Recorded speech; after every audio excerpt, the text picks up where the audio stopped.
Now, I began Jean's story with these lines from my poem, Song to Myself. I want to know if you can look into the eyes of the young woman who sleeps with fear each night, the one who dared to walk away from the hands that pummeled her. I want to know if you can share her pain.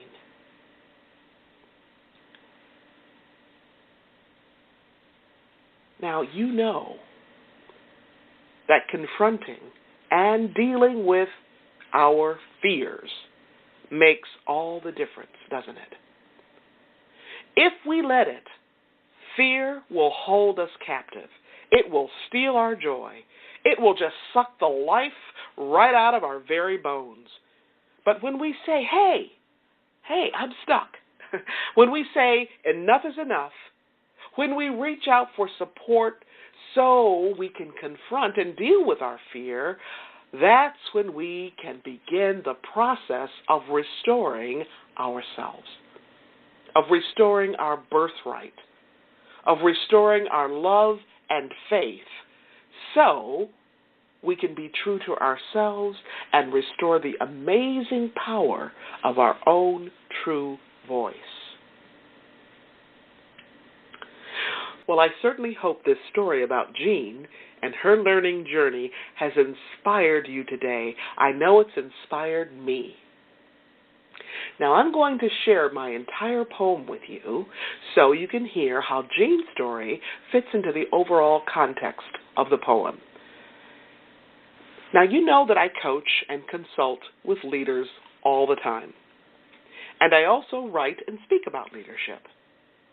I specifically focus on values-based leading and leadership.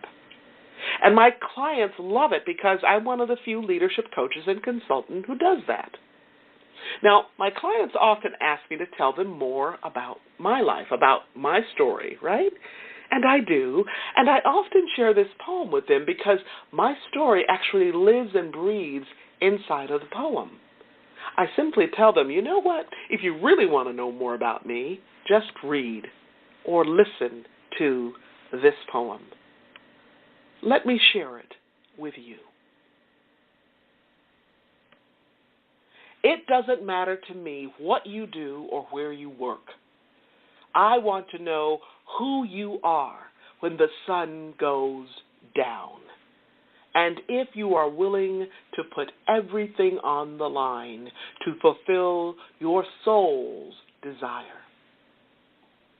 It doesn't matter to me how much bread you can afford to put on your own table.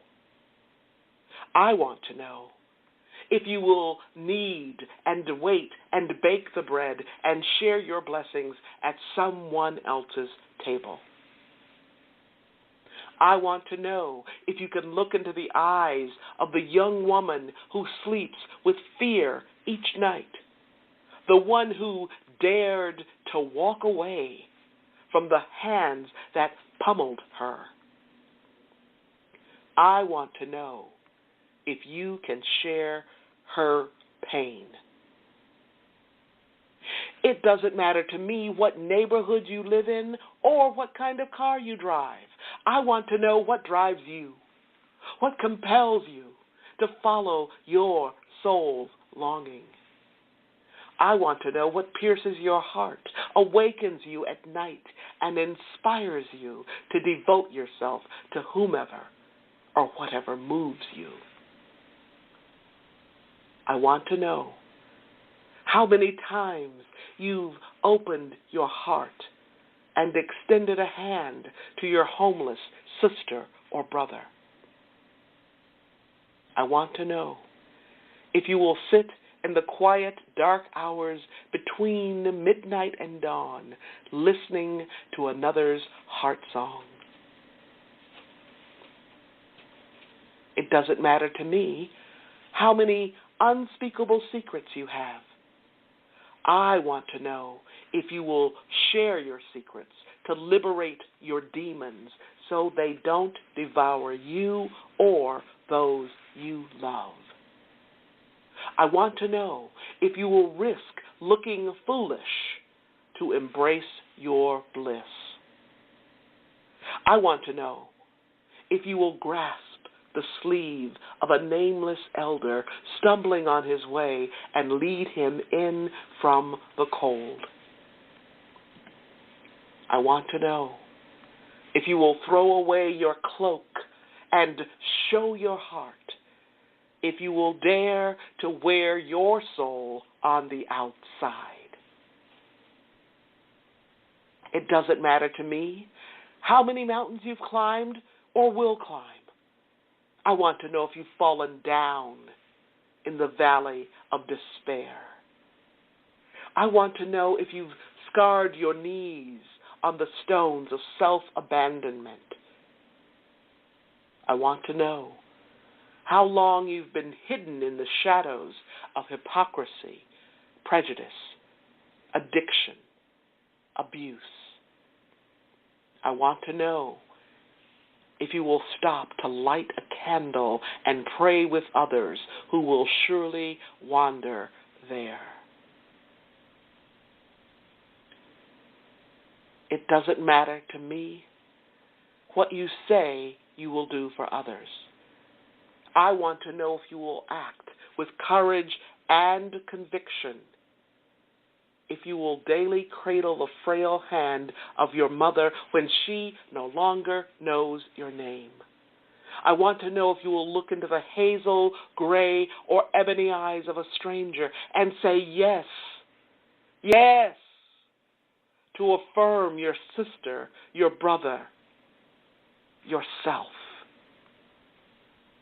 I want to know if you will take the time to be still, call the names, and pass the cup to honor the ancestors who cleared a path and broke new ground for you and your children.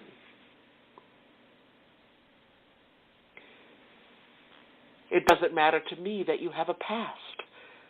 I want to know if you will celebrate your present, if you will take a stand, declare yourself, sing, I am, boldly and with rejoicing, not only to the stars at night, but to anyone, anywhere, without apologies or regrets. I want to know.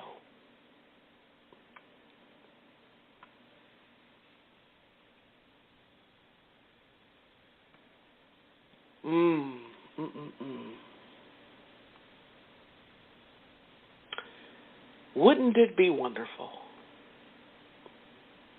Wouldn't it be wonderful if we could all take a stand and declare ourselves? Declare ourselves and sing, I am, boldly and with rejoicing. Declare ourselves by lifting up and celebrating the awesome, incredible power of our own true voice. Because you know what? That's how God made us. That's how He made us.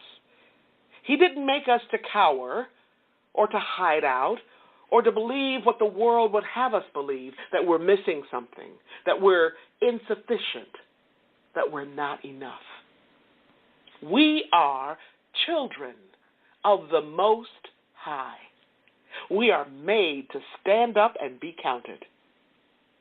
And when you can stand up and declare yourself, you can help someone else do the same. You actually give them permission, right? When you make that kind of difference in your own life, you can make that kind of difference not only in your own life, but in somebody else's too. That's how you do it. Day by day, step by step, moment by moment, smile by smile, every single day, 365, 24/7. You can learn more about the ideas and resources I shared with you today. And in particular, you can learn more about the story I shared with you today. You can also find resources to equip and inspire you to make your life count. by visiting the Gloria Burgess website. That's www.gloriaburgess.com. GloriaBurgess.com. The Gloria Burgess website. Now, if you missed any part of this week's broadcast or last week's show, or any show for that matter, you can listen to the podcast at your convenience. You can even listen to it on the go. Check us out at www.talknetworkradio.com/Legacy Living. All one word, smushed together, Legacy Living. talknetworkradio.com/Legacy Living. LEG as in leg, ACYLIVING. Now, before I close today's show, I want to thank each of you for tuning in, for allowing me to share a bit of my journey with you about what legacy living is all about. Not just living and learning, but living, learning, and serving so that you make a difference in your own life and in the lives of others. It's about being on purpose every single day, 365, 24/7. Legacy living is one of the many ways to make your life count. Once again, I want to thank you for joining me for today's show. I'm your host, Dr. Gloria Burgess, and this has been Legacy Living, Make Your Life Count. Please join me again next week, right here on Talk Network Radio, for another show of Legacy Living, Make Your Life Count. We're here again next Wednesday, 10 a.m., right here, Talk Network Radio. Don't just count the days in your life. Make the days in your life count. That's what legacy living is all about. Have a fantastic day, and remember, make the days in your life count. God bless.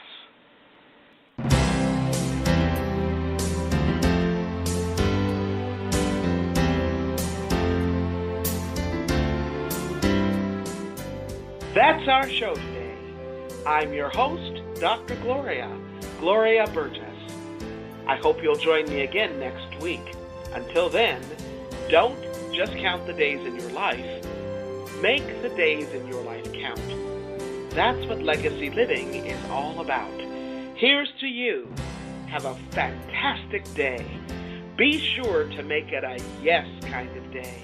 And remember, celebrate. Celebrate the music of your life. Make the days in your life